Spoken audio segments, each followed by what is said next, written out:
Welcome, everybody. It's Friday, new episode of Satoshi Secrets. And as you can see, today I'm not alone anymore. I'm finally joined again by Jonathan. Jonathan, welcome back to the show. And I think it couldn't be a better time that you joined again than today, actually. You are muted, man. You are still muted. You are still muted. You are muted. I think he cannot hear us. I'm going to. Oh, hello. No, there I'm he is. muted. You Wonderful. are muted. Wonderful. Yeah, so we're live on both channels today. We're on my channel Cool. and your channel as well. Very exciting about what's happening in the markets right now. I mean, obviously we got Bitcoin breaking into new all-time highs. Amazing. I mean, it's just I kind of thought that this is what's going to happen if Trump gets elected, but Yeah. you never know, you never know. Yeah, I always thought if we see Trump really winning, it's going to be a little bit the effect of what we saw in January when the spot ETFs got green lighted by the SEC. We all also, before that, we had like this, the markets being bought up. And when the news finally was released, we had the markets dumping at first. I mean, not on a midterm then, but was kind of like a buy the rumor, sell the fact kind of thing. But yeah, seems to be different. And of course, today we will need to talk a lot about Bitcoin.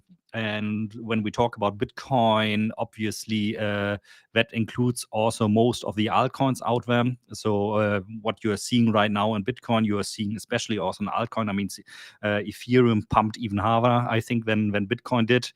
But yeah, let's have a look first maybe here at the new reality of what we saw. And it was a long night. I think I stayed away until 4 a.m. or something. And then I finally got some sleep because I couldn't believe what I was seeing.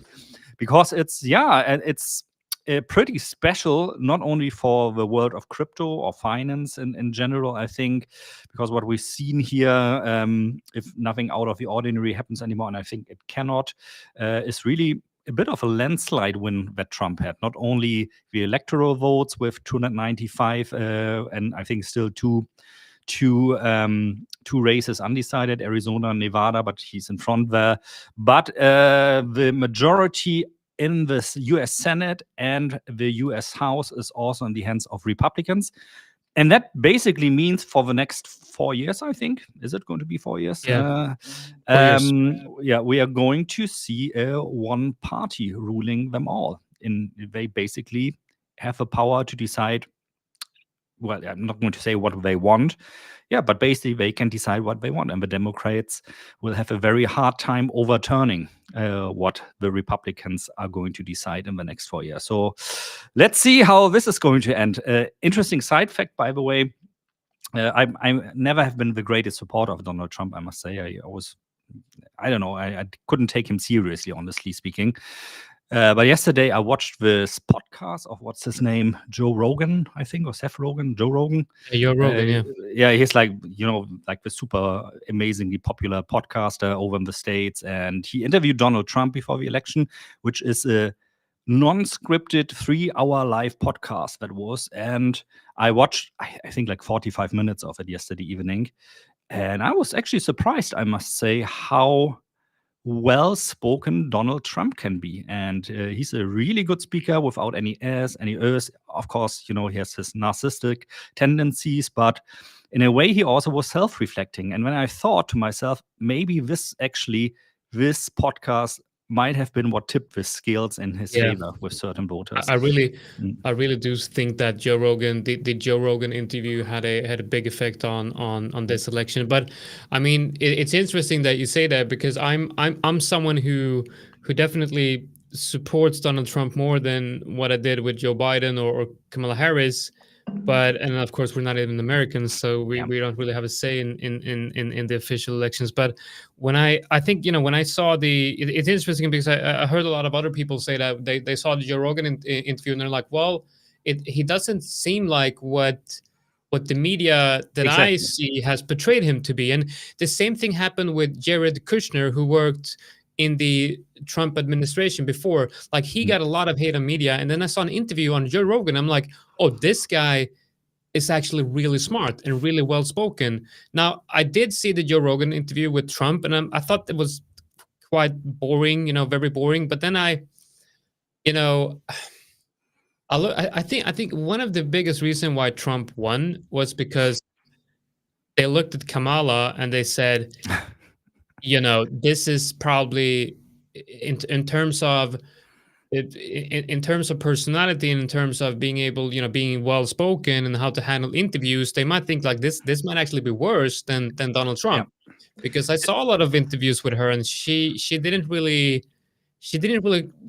stand out as someone who's, She's have not like Barack Obama, like when I was thinking exactly. about Barack Obama yesterday evening, I talked to my wife. I said, like, if I would meet Barack Obama, he's like the type of guy who I definitely would be like to be friends with or have him on my good side, because he was Definitely. he I mean, still is so charismatic, and yeah. Kamala Harris just isn't that.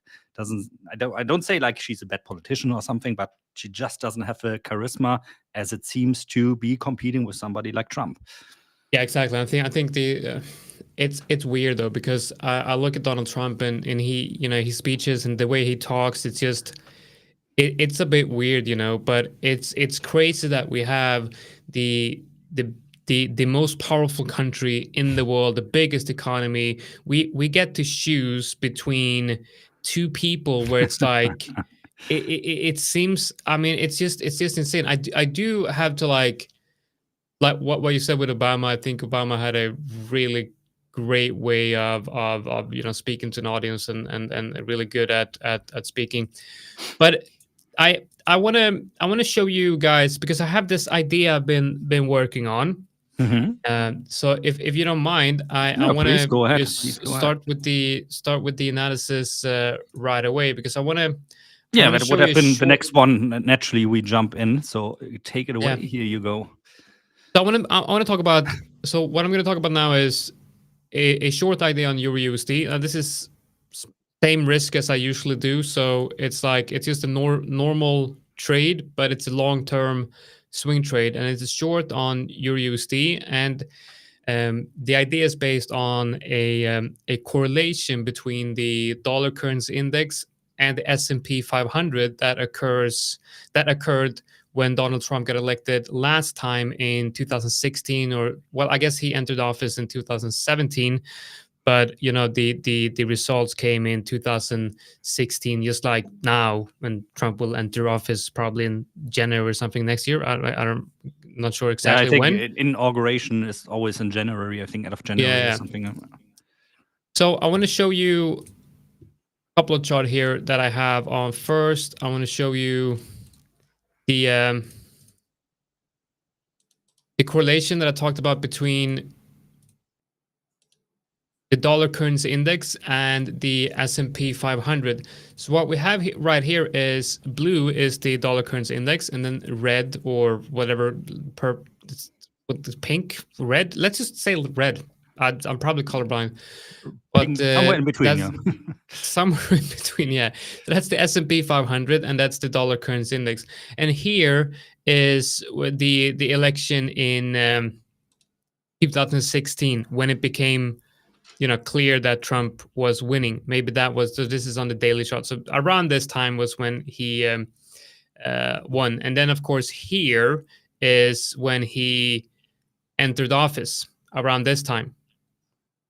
So you see that in the beginning, there's a very clear correlation a positive correlation between the dollar currency index and the S&P 500, which is not very normal, because the dollar currency index going up basically means there's strength in the dollar, and the S&P 500 going up means that there's, the risk sentiment is positive. People want to get into risk assets. Now, the way risk on and risk off usually works is when you're in a risky environment where investors do not want to be adding more risk, they go into safe haven assets like the dollar. Okay, because the dollar is the strongest, one of the strongest currencies, and people go into the dollar because they feel safer with the dollar when it's a risky environment.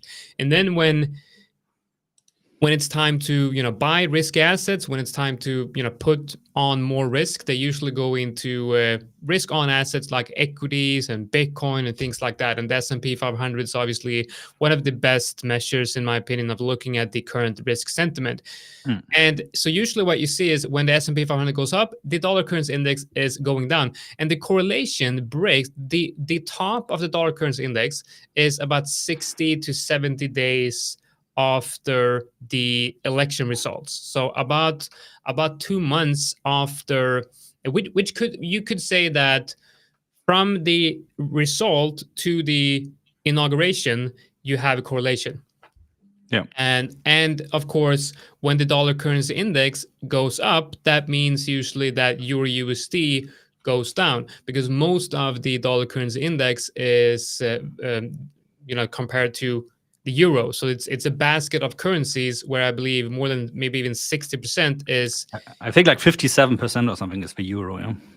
Yeah. So it's basically, most of the time when you're looking at the dollar currency index, it's almost like an inverse chart of Euro USD. So if the dollar currency index is going to go up, I'm betting on Euro USD downside. And then you might ask, well, why do you want to short Euro USD if risk remains positive? Because usually in a risk on environment, Euro USD goes up. If Bitcoin goes up, a lot of times you see Euro USD goes up. Well, that is not true for 2016.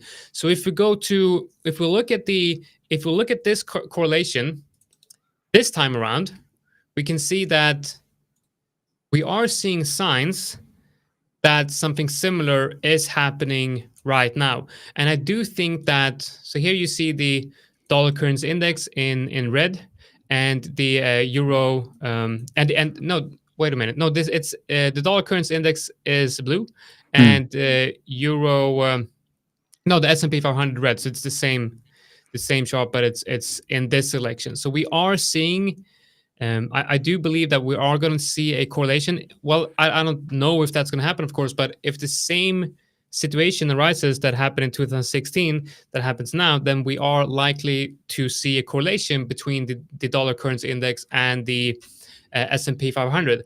And as you can see here, it says the dollar currency index range highs.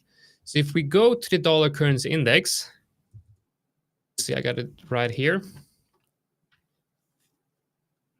We go to the dollar currency index here, and we zoom out. We'll look at the weekly. So we're looking at this weekly range right here. And what happened was, we've obviously seen some very strong moves from the dollar currency index from that low, and we're reclaiming the range EQ. And I'm thinking that we might see a move up into these range highs up here.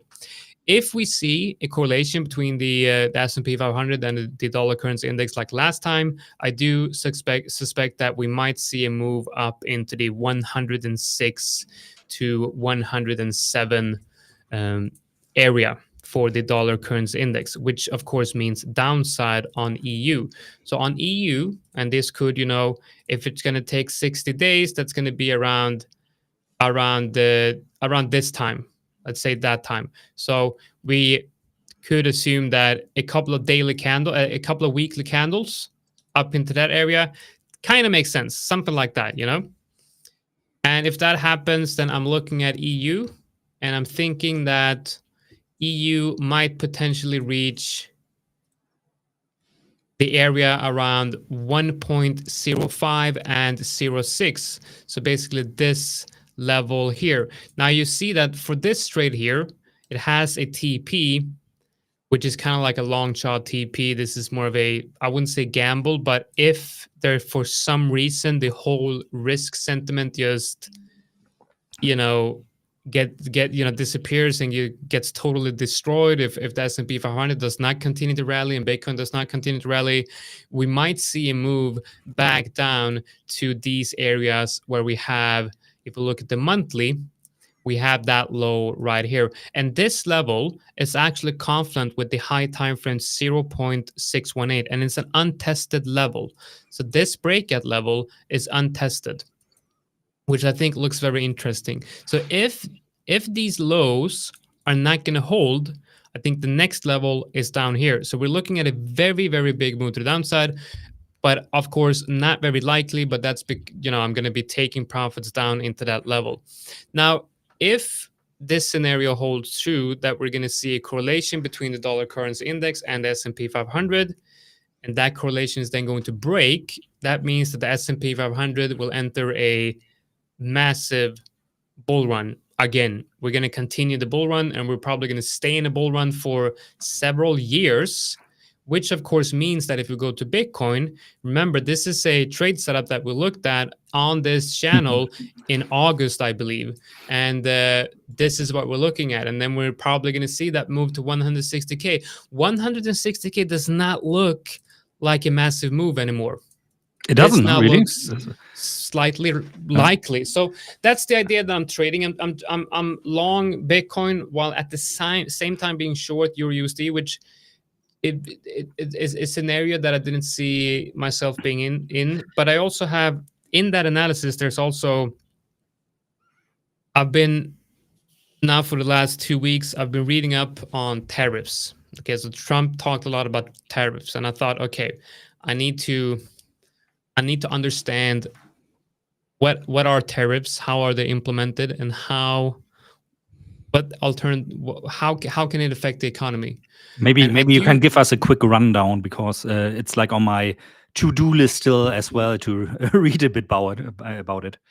Yeah, so basically what Trump wants to do is he wants to put tariffs on China. He always says that, tariffs on China, we're going to put tariffs on China, right?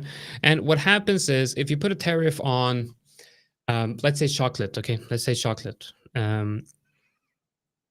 You have someone, an importer in America, sells chocolate, and he imports the chocolate from China because it's much cheaper to buy chocolate from China. Now, that's a very bad example because they probably don't do chocolate, but let's use that's an example.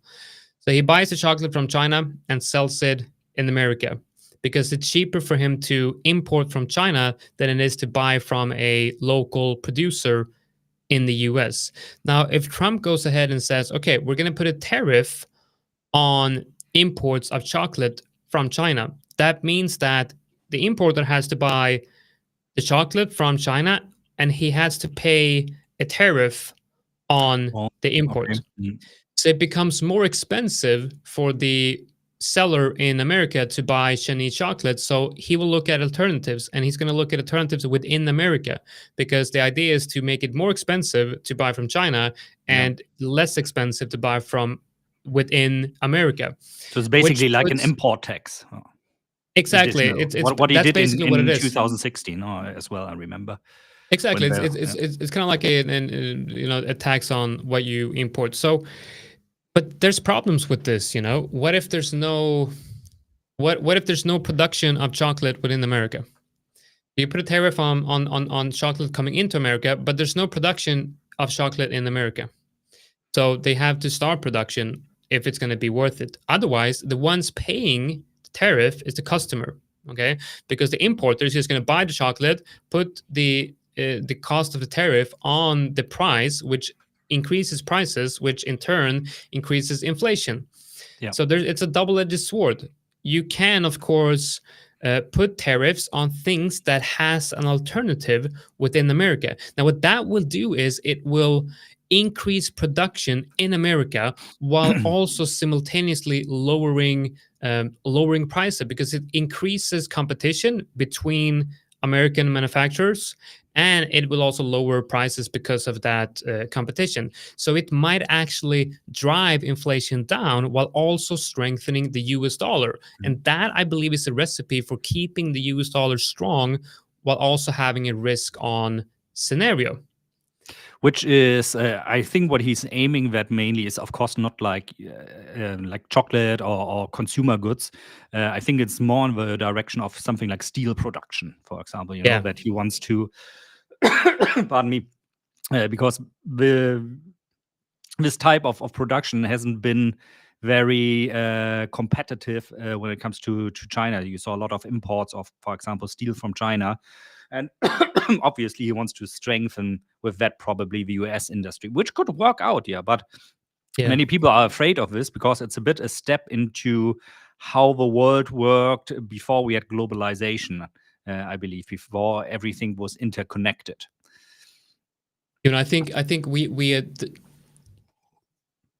to implement these tariffs in a good way. So it's interesting.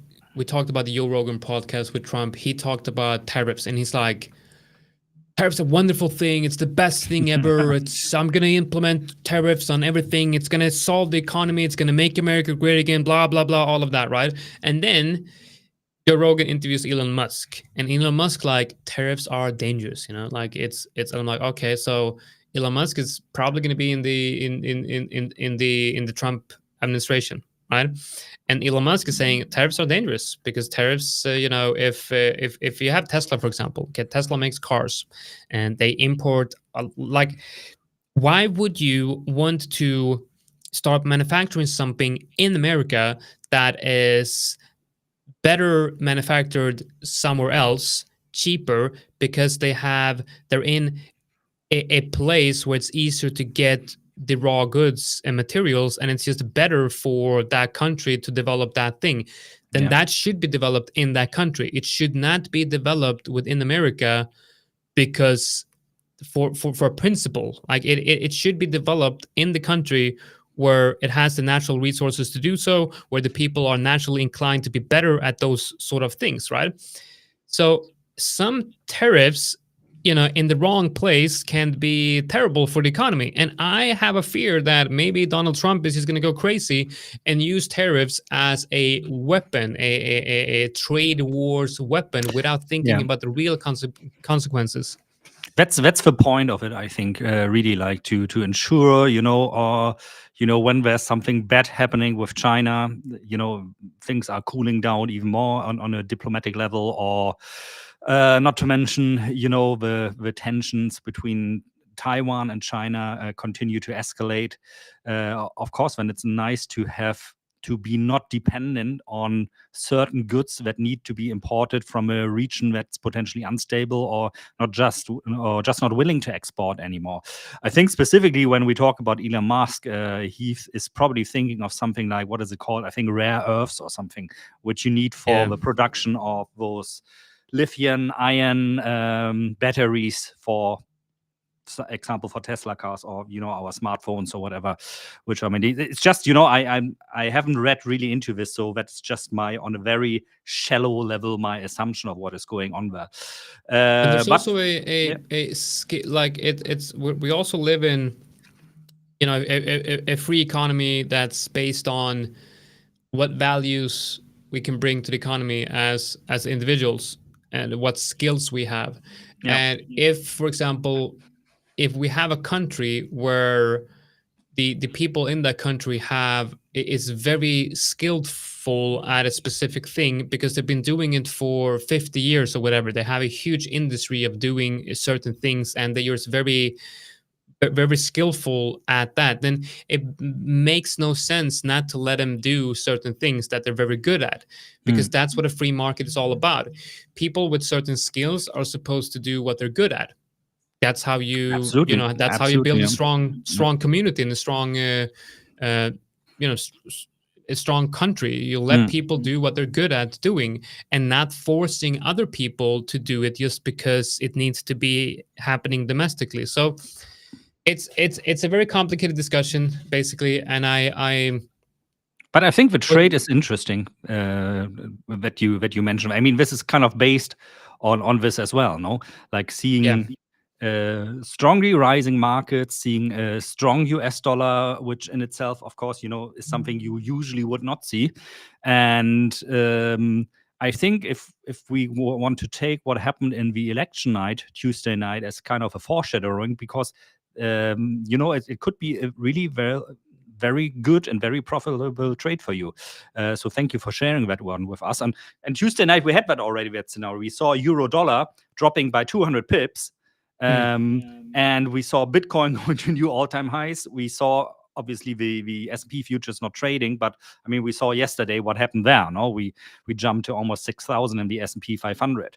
One thing, and maybe that like goes into the direction, I think I've talked about this one here before as well, I want to share really quickly one more time, is this, Yeah, this election pattern, I've been talking about this for a bit as well over the last year. And basically, what I looked at here is what happened after the election day to the stock markets until the next election.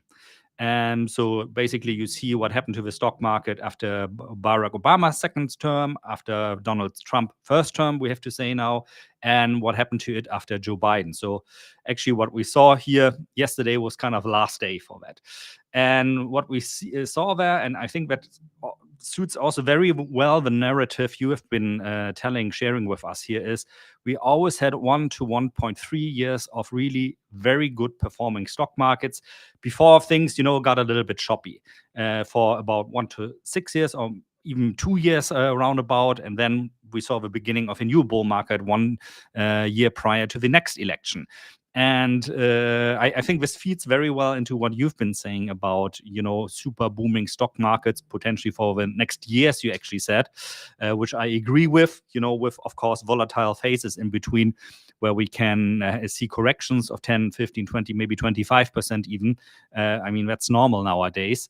And what also feeds into this is we've seen I think it was just yesterday. Yeah, it was yesterday, where we had the federal interest rate decision. And we saw another rate cut of 25 basis points. We saw Jerome Powell basically saying, hey, you cannot fire me. I'm independent from the government. Yeah, that's weird. So super weird, really. I think he's a bit referring to Jerry Gensler, I think is his name, the head of the SEC, where Trump said prior to the election already, I'm going to fire you, which, of course, made the cryptocurrency community in America very, very happy. And so we have a rate cuts. We have this natural markets that like to trend up the stock markets after in U.S. election. I'm talking about the day of the election, not January, when Trump is going to take over really responsibilities in the White House officially. And then we have our natural Bitcoin cycle where we just made this beautiful new all-time high. And where, and we've talked about this so much over the course of the last 2 years, where we are now slowly getting to this upper band of the green channel here, where the real bull market frenzy starts, and where we quickly could see prices of 160, maybe even $200,000. If there's not something, of course, that spoils the party. So I think in the next year, really, from today until end of October, beginning of November next year, things are going to heat up very quickly. And I've already, ironically, have been getting calls from friends and family that asked me yesterday, hey, should I buy Bitcoin now? I said, you guys, I've been talking about this with Jonathan for 2 years now. When we were all the way down at 20,000, 25, even at 16,000, we said, buy now, buy now, buy now. I made so many videos about this as well. And everybody declares you crazy. That, of course, is not in the scene, not looking at the financial markets in such a depth like we are here, or other people are obviously as well. And now they come calling. So I wonder, are we going to see maybe a correction now already because things are too hyped up already and we're going to see dropping down to 65 already? Or is it going to be it now? Because, I mean, the market structure has completely changed, right? In the past month, we've always been talking here about the series of lower highs and lower lows. So basically a bear market. We then said when we were in this area, seems like, when we go over this last lower high here, there's a good chance of market structure being changing. And the question, of course, now is going to be what's going to happen next. I was a bit surprised, I must say, that Bitcoin was able to defend this area of a new all-time high in a way it did up to now. So I would have assumed we would see an attack down on one of the last 2 days to this area of, let's say, 73,500 again. But it didn't happen so far. And this is still my preferred scenario, that we see a closing kind of around that area, which would be a nice long trade for me then, because you can have a pretty tight stop loss on that as well. But it seems a bit like the market is really in shock that this happened. We saw this also with the ETF inflows. I don't have a graphic prepared on this one, sorry, which had not only record inflows again, I believe, when we look at iShares, the spot ETF of BlackRock, but also a record trading volume. How's your take on that currently? What do you think is going to happen next? I think we're gonna see a huge move to the upside on Bitcoin. I think it's time to. I think this is the start of a major move to the upside. And I mean, if we're looking at if we can put on my chart, I will show you. If we look at the bigger picture here, I mean, we're about to hit 100K. We got 100K up here. I mean, 100K has been my target for a very long time. Since doing some more analysis and we're doing these streams together, I've been looking at the 160K. But I mean, I'm long here on Bitcoin since filling up my long-term position since we entered, this. Let me show you here. So I'm gonna do. This is on the log scale, and I think it works on the log scale as well here. But this has been my target for a very long time. If we look at the fibs here, I've been targeting this 100 area for a long time. Let me just, all right, here it is. So you can see here that we started accumulating Bitcoin here when it went into the long RL set, which is right here, and into the MVRE C-score buy zone here as well. And I remember saying 100K. I remember at the time saying that we never know what's going to happen. 100K is a probable target for this move, and of course, a lot of people said you're insane. That's crazy, 100K. But we're most likely going to 100K. I mean, at this time, when I had my full position, when I entered the rest of the position, that's a 340% move to the upside. That's huge. But now we're only talking about a 30% move to the upside on Bitcoin to 100K. Okay, but I think it still feels like more, because it's such an important number, 100K. Yeah, but it's for a me, psychological thing. But for me, the number doesn't mean anything. I mean, I'm looking at the technicals here, and I'm thinking, it's so close. Even to 160, it's just 100%. And thinking about that, it's like, for Bitcoin, that's nothing. When Bitcoin starts moving, I think this is the time to really pay attention. And you said, your family members are asking you Bitcoin, and I mean, I think we have to be worried because remember, there's a lot of things going on in the US now with Bitcoin. They're talking about actually, adding Bitcoin to the National Reserve. They're actually talking about it. Like it's an actual thing now. Yeah. Back when we were trading here in 2022, that was not even. We didn't even think about that. Like that was just a dream. And just like the spot ETF was a dream in 2017 when rumors started, that was just a dream. Now we have spot ETFs. In 2022, the dream was to have the US talking about adding it as a strategic reserve, and now they're actually talking about it. So I think we're gonna see a massive move to the upside, and I think if we put on this right here, we'll see that. Going back to the idea with the correlation between the dollar currency index and the S&P 500. Let me see if I can find that chart again. Yeah, so this one here.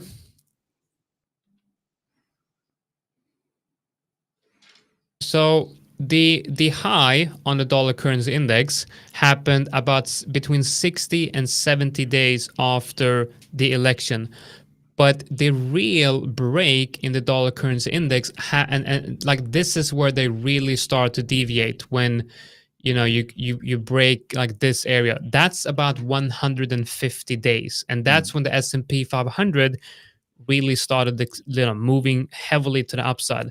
And 150 days, we're talking about around this area, and I think that is a quite likely scenario to touch that 120K region. So I think we are probably not going to see one move to 160, but I think we're going to see a rather rapid structure forming to 100. Yeah, and what I could imagine actually is something like we see quite a rapid move, let's say to like something like 95, 98,000. And then we see a slump down again to something like 80,000 or maybe even 75,000. So the crazy volatility, that's going to shake out all those people out of a market that maybe are first-time investors now, that just bought ETS, that kind of have like the diamond nerves you get when you've been in this game for like 4 or 8 years already, and how bear markets work. How sometimes you can have this crazy moves to the upside or crazy moves to the downside. By the way, you remember when we were around 55,000 US dollars in one of our streams, not that long ago, I think it was like 2 months ago, when you were saying specifically, hey, the upside potential is bigger than the downside potential. Only if we fall, I think you said, below 40,000, that would kind of invalidate this trading idea. And the move we made now from 55 to 76,000 US dollars, if we just do it percentage-wise, this move again, we are talking about 2 months of performance here, then this would put us to 105,000 already. So it's not crazy. far away. And if you look at monthly performance of Bitcoin in the past, we've seen months where Bitcoin does like 24%, 30%, 45%, something like this. This is where we're trading at that time. I remember taking this screenshot and putting it on it's always Twitter. Good that you keep those screenshots. Yeah.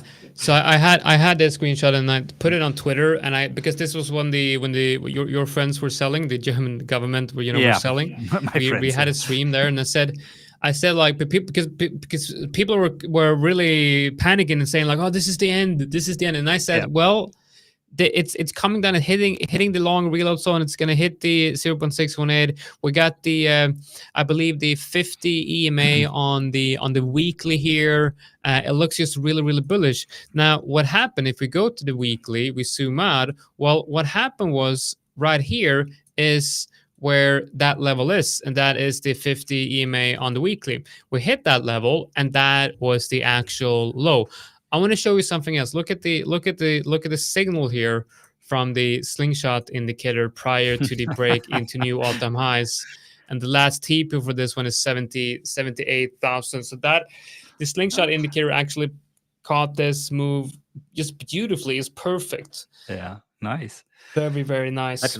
That almost happened already, like yesterday. Almost 77 we were, so like 1,000 for the last TP still left there.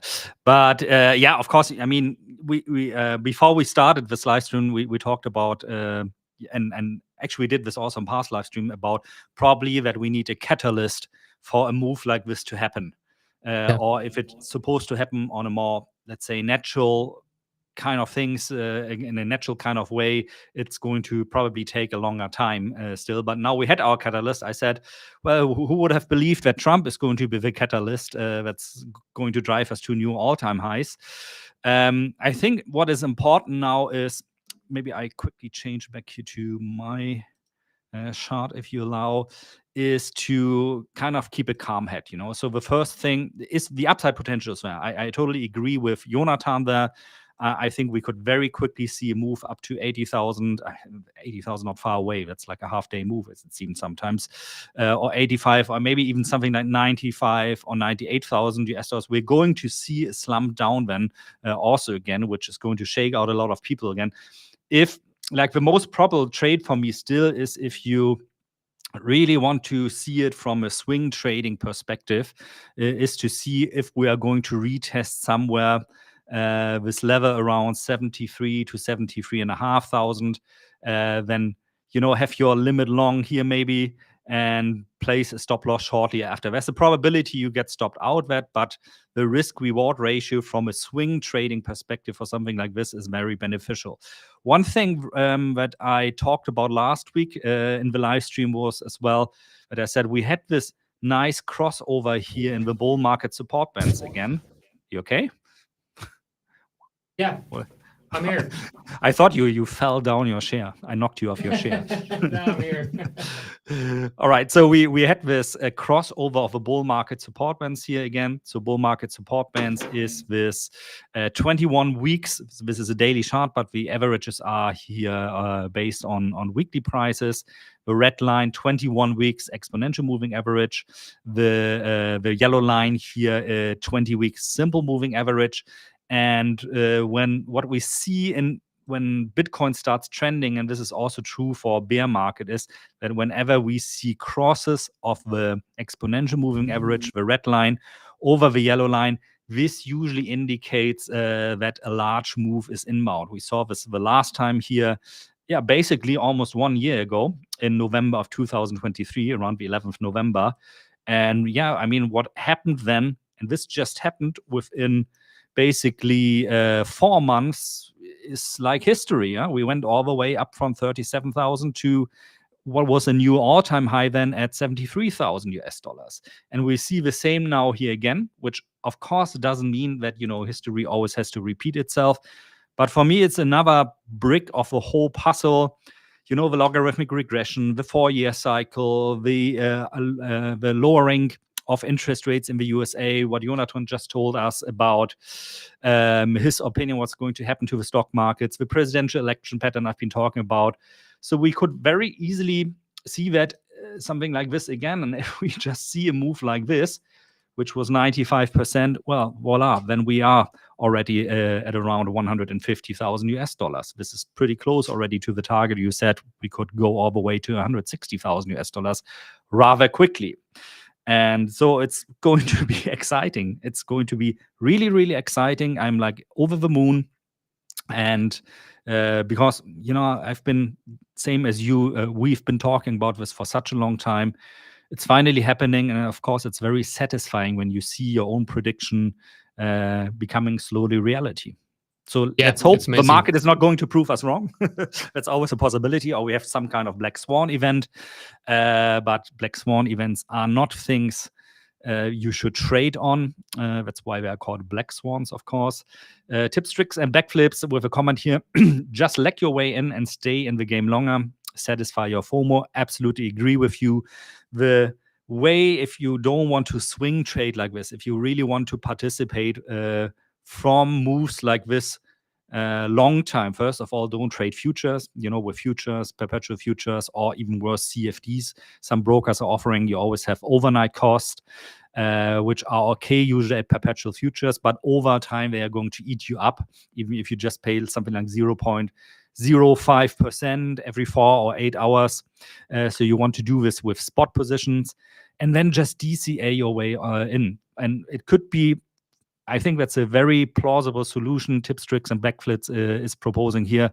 If you're afraid of missing the train now, buy a little bit now. If it goes further down, add to your position, or just buy a little bit every week, every month, whenever you have a bit of spare money. Don't like FOMO all the way in now. That's like the worst you can do, because everybody who has been doing this, and I have been doing this, luckily not with Bitcoin, but with other assets in the past, that usually always was a bad trade.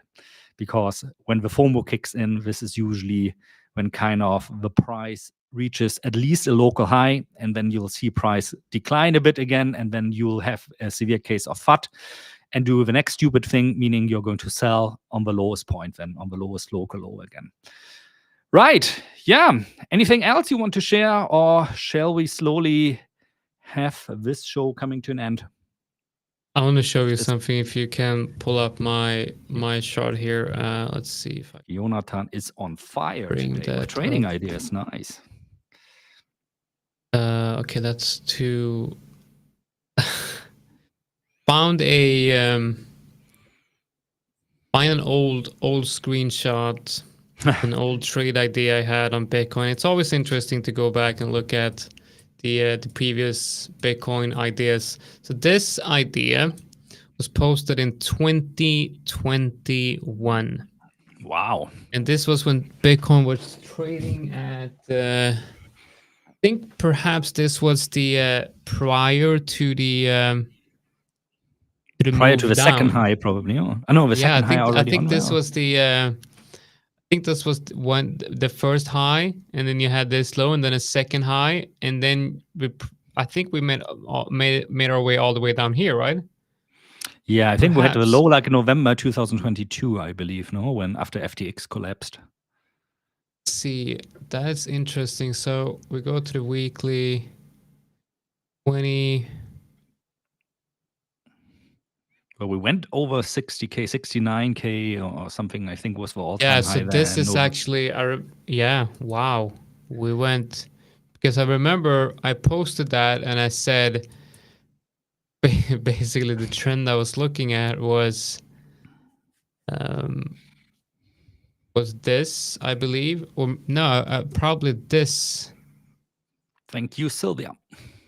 something like, yeah, I looked at this and then I made a chart that looked like this with a 100K target. It's interesting how it can be so wrong on a trade idea, but so right in the in the direct. I mean Yeah. the end target, the end goal, because we all knew that, okay, we're gonna go higher sometimes in the future, and this is why.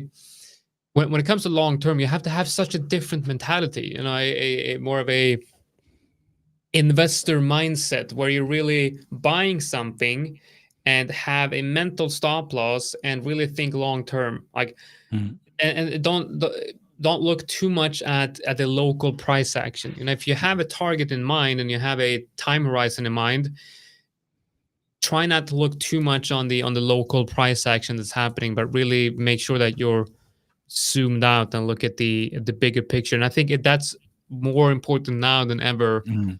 looking Yeah, that's at why I looking like at Bitcoin. this logarithmic regression chart so much, Yeah. because it really, every time I get into the mindset of, oh my God, such crazy moves we are seeing here right now, then I just bring this chart on and think like, well, it's not really. I mean, even look at what we saw now the last days in the grand scheme of things. That's not a lot of movement we've seen there. So there's plenty of price action still to be seen. And Yeah. this is really, really important. I mean, it's like what I do primarily anyway. I'm a long-term investor with like 85 to 90% of my assets. Yeah, use the chart. And again, you can find this indicator, logarithmic aggression for aggression. It's a logarithmic aggression, logarithmic regression, of course, on TradingView. So just search for an indicator. I put it like online there for everybody to use it totally for free. And every time you get like FOMO or FUD, use this one. And maybe like one last comment, if you allow me from my side. I want to go quickly back to your chart that you have it still on there, but you were showing Now just I'm now. I'm gold now, but let's go to Bitcoin. That's okay. But I also believe somehow last time this like real bull market was a bit stolen from us with Yeah. obviously um, we went far too low because of FTX, and before that we didn't go as high as we could because it turns out there were a lot of IOUs being traded on not real Bitcoin positions, not real spot Bitcoin positions changing hands. And I really, really hope this is not what is happening again at the moment, for example, with the ETFs. And also, of course, COVID is in this equation for the last cycle as well. I mean, we went down. It was only short, but we went down to 3,500 before the bull run there. So under normal circumstances, I actually think we could have seen 100K during the last bull run. And if that is really, this assumption is true, and the nice thing is we can find out if it's true. And how can Yeah. we find this out this time? If we follow, for example, something like the stock to flow model, and we can talk about this maybe next time. I don't want to steal too much of your time here today as well, which said like last time we should have seen 100K. And the interesting thing is now, according to this model, we should see 500K Wow. during this bull cycle. So should we see this really, well, then we can be sure, well, actually we were underperforming the so-called model last time. Please don't misunderstand me, I'm not propagating here we're going to see prices of 500K. I think also somewhere between 150, 250,000 probably the peak is going to be next year. And when we are going to have to argue into the different direction again, trying to convince everybody to get out, including ourselves probably. Yeah. And again, nobody's going to believe us. And yeah, then the cycle's going to start new again. So we might have to save our screenshots here today again, and then come back in latest 4 years or 2 years Yeah. again, I'm or next you year know is a I'm better I'm, I'm effect. looking I'm kind of I'm looking forward to start taking profits on Bitcoin and actually, for the first time, opening a possible short position, because I've never done that before. And at the tops, I've never, had a bigger position short on Bitcoin. But I'm quite confident that this time around, I'm potentially going to be able to see the higher time frames top being formed, and that's going to be interesting to see. It will now. Try to start building short positions at the top and see what the sentiment is at that point, because the goal is at that time is to build shorts when everyone's just loving the bull market, when everyone's buying Bitcoin, when every celebrity is supporting Bitcoin, when it's all about Bitcoin all over the place. That's a good when I'm going to start thinking. We have not seen celebrities entering the game yet. Like last time, Matt Damon doing the Crypto.com commercials, Paris Hilton, and we do have celebrities in more isolated environments in crypto with meme coins and things like that. Okay. But I want to see Bitcoin on, like, I want to see everyone talking about Bitcoin. I want to see Bitcoin, in a whole different way that we've never seen it before. And I want, like, something completely different, because last, in 2018 or 17 there, when the top was when celebrities started endorsing Bitcoin. I remember Katy Perry famously painted her nails in different altcoins. That was kind of like the top. But now that wouldn't really make a difference. I think what would make a difference, though, is like if there's something even bigger, something even bigger. Yeah. By the way, one last thing I wanted to share here with, I think it's more for my audience, maybe that has been with me for a longer time. You guys might remember that I think it was in the beginning of 2024, I did a video on a project called Grass, where you could like give them a little bit of your not used internet bandwidth, and you would like mine, so to say, virtual tokens for that. And they recently did an ICO, so they've now reached the stage where they are live. And if you have been participating in this, you got an airdrop. Like I've been having this running in the background, like on and off for almost the past 10 months now, and so I got around 200 tokens of airdrop from this project.